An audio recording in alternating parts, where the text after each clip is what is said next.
اللهم صل على محمد وعلى آل محمد وبارك وسلم. اعوذ باللہ من الشیطان الرجیم. بسم اللہ الرحمن الرحیم. قل من كان عدوا لجبريل فإنه نزله على قلبك بإذن الله مصدقا لما بين يديه وهدى وبشرى للمؤمنين. صدق اللہ العظیم.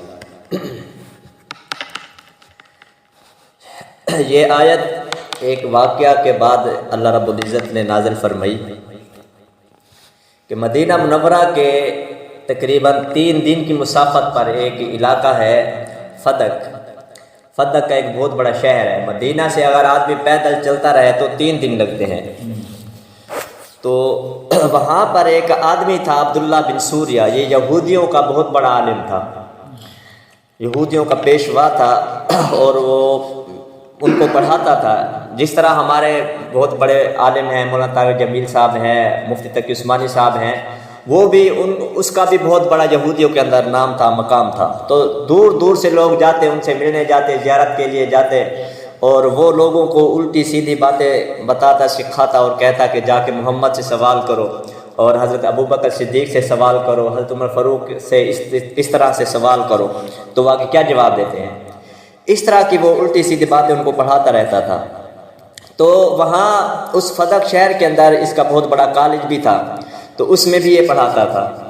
تو حضور صلی اللہ علیہ وسلم کے پاس جب وہ یہ باتیں پہنچی تو وہ الٹی سیدھی باتیں سکھا رہا تھا جو اسلام کے اندر نہیں تھی, دین کے اندر نہیں تھی, حضور صلی اللہ علیہ وسلم کے اندر نہیں پئی جاتی تھی. وہ جھوٹ بولتا اور بد ظن کرتا تھا یہودیوں کو.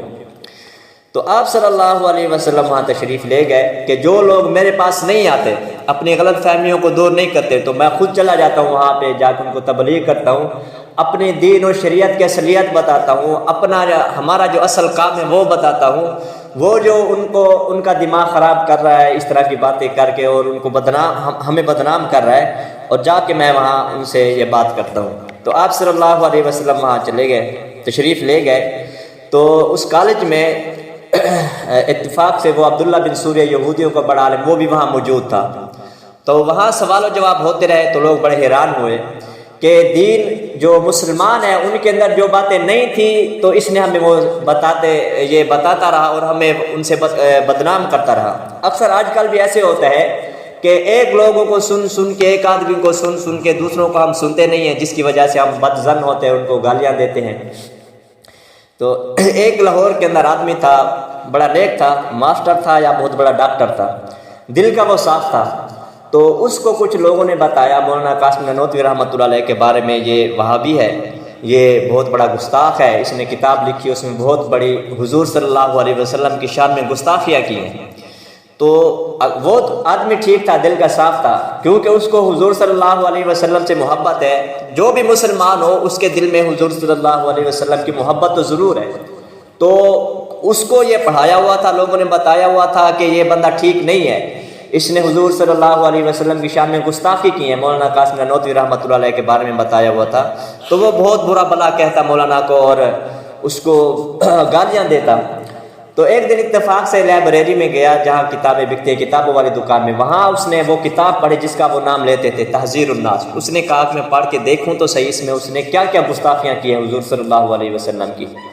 تو دوسرا جو اس کے ساتھ آدمی تھا اس نے کہا نہ پڑھو, وہابیوں کی کتاب ہے, آپ پڑھو گے تو پھر آپ کے اثر ہو جائے گا اور آپ کا دماغ خراب ہو جائے گا, آپ نہ پڑھو. اس نے کہا نہیں میں پڑھوں گا, دیکھوں تو صحیح, میں اتنا کمزور نہیں ہوں کہ حضور صلی اللہ علیہ وسلم کے آدمی ایک گستاخی کر رہا اور میں اس کے ساتھ مل جاؤں. تو اس نے وہ کتاب لے لی, چھوٹا سا رسالہ ہے. تو گھر جا کے اس نے پڑھا. تو اس نے جب پڑھا تو اس کو ہارٹ اٹیک ہوا اور وہ وہیں فوت ہو گیا. تو اس کے گھر والوں نے لکھا ہے, وہاں کا بہت بڑا وہ ایک آدمی تھا, ممتاز تھا نام, پتہ نہیں کیا تھا اس کا, پورے پاکستان میں ایک رسالہ چھپتا تھا جس کا نام ذہن میں نہیں آ رہا, پورے پاکستان میں وہ جاتا. تو اس نے یہ واقعہ لکھا ہے کہ اس نے جب وہ کتاب پڑھی اس میں جو عشق رسول اس نے دیکھا, اس نے اس میں دیکھا کہ کس طرح مولانا قاسم نانوتوی رحمۃ اللہ علیہ نے ختم نبوت کو ثابت کیا ہے.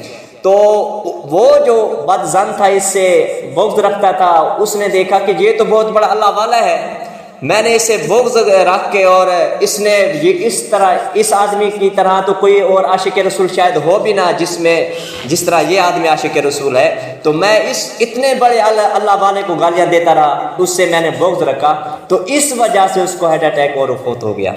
تو یہ وجہ کیا بنی کہ اس نے اس کے بارے میں سنا تو تھا لیکن اس کو پڑھا نہیں تھا، دوسرے لوگوں کی باتوں میں آ کے اس کے دل میں اس سے نفرت ہو گئی، اور جب اس نے اس کتاب کو پڑھا تو اس کے سامنے اس کی اصلیت ظاہر ہوئی کہ دیکھو یہ اتنا بڑا اللہ والا تھا، اتنا بڑا عاشق رسول تھا، اور میں اس کو گالیاں دیتا رہا، اور اس وجہ سے وہ فوت ہو گیا۔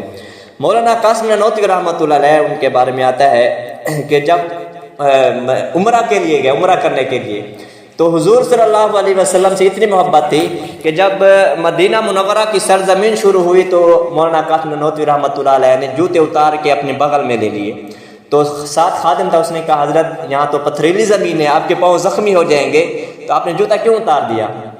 تو مولانا قاسم نانوتوی رحمۃ اللہ علیہ نے فرمایا کہ یہ وہ زمین ہے جہاں حضور صلی اللہ علیہ وسلم چلتے رہے ہیں، میری یہ غیرت گوارا نہیں کرتی کہ یہاں آپ صلی اللہ علیہ وسلم کا پاؤں آیا ہو اور میں اس پاؤں کے اوپر جوتا پہن کے چلوں۔ اتنے بڑے عاشق رسول تھے، اور ان کو حضور صلی اللہ علیہ وسلم کی زیارت ہوئی، اور انڈیا کے اندر لکھا جاتا ہے کہ آپ صلی اللہ علیہ وسلم نے کچھ لکیریں لگا کے دی زمین پہ کہ آپ وہاں مدرسہ قائم کریں۔ تو جب صبح ہوئی تو اٹھ کے دیکھا تو جہاں حضور صلی اللہ علیہ وسلم نے لکیریں لگائی ہوئی تھیں وہاں صبح کو لکیریں موجود تھیں، تو وہاں پہ انہوں نے مدرسے کی بنیاد رکھی جس کا نام ہے دارالعلوم دیوبند انڈیا کے اندر۔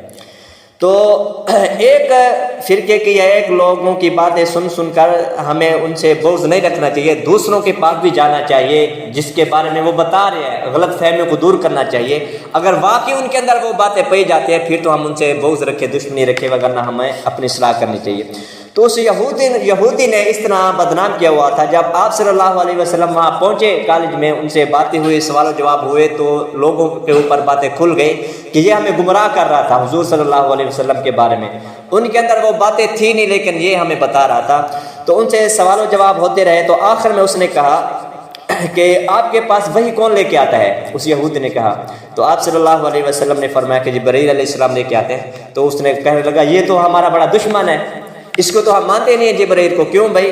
کیونکہ یہ ہمارے بڑوں کی جو چغلیاں ہیں وہ کرتا ہے، آپ کے پاس آ کے ہمارے بڑوں کو برا بلا کہتا ہے۔ جو پیچھے ہم نے ذکر کیا ان کے بڑوں کے کرتوت، انہوں نے نافرمانیاں کی بنی اسرائیل نے، تو یہ تو ہمارا دشمن ہے، ہمارے بڑوں کی یہ نافرمانیاں بتاتا ہے، چغل خوری کرتا ہے، اس کو ہم نہیں مانتے۔ اگر آپ کے پاس میکائیل علیہ السلام وہی لے کے آتے ہیں پھر تو ہم مانتے ہیں آپ کو نبی، وگرنہ ہم نہیں مانتے۔ اسی کو یہاں بیان کیا جا رہا ہے، کل من کان عدوا لجبریل، اللہ تعالیٰ فرما رہے ہیں آپ کہہ دیجئے جو جبرائیل علیہ السلام کا دشمن ہے وہ ہمارا بھی دشمن ہے۔ جو جبرائیل علیہ السلام کو مانتا ہے وہ گویا کو، جو جبرائیل علیہ السلام کو مانے گا وہ نبی کو مانے گا، جو نبی کو مانے گا وہی اللہ کو مانے گا۔ تو یہ جو واقعہ ہے فدق ہے، فدق کے بارے میں آپ لوگوں سنتے ہوں گے کہ ایک بہت بڑا اختلاف ہے باغ فدق کے نام سے۔ شیعہ حضرات تہمت لگاتے ہیں حضرت ابوبکر صدیق اور حضرت عمر فاروق رضی اللہ تعالیٰ عنہ پر کہ انہوں نے حضرت فاطمہ رضی اللہ تعالیٰ عنہ سے باغ فدق جو ہے وہ غضب کر لیا، چھین لیا۔ تو اس پر انشاءاللہ کل تفصیلی گفتگو کریں گے۔ اللہ تعالیٰ من کی توفیق عطا فرمائے۔